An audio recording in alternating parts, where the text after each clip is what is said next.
Hey everybody, this is a quick video in case you have a KitchenAid dishwasher and it's giving you a 9-2 error code if you have a digital display, or if you don't have a digital display, it will be indicating this error with a series of blinks. So it will blink 9 times, then it will pause for 2 seconds, it will blink 2 times to make that 9-2 error code, and then it'll pause for 5 seconds and repeat that cycle. And what's going on if you have a 9-2 is that the diverter motor, which sends water either to the lower arm or the upper arm, basically tells the water where to go in the dishwasher.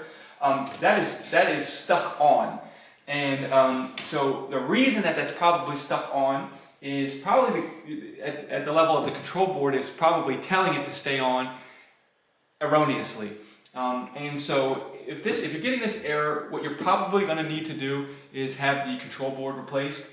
And you'll probably have to call a professional to do that. But at least you'll know what's going on. And so anyways, hope this video helped. Thanks a lot for watching. Have a great day.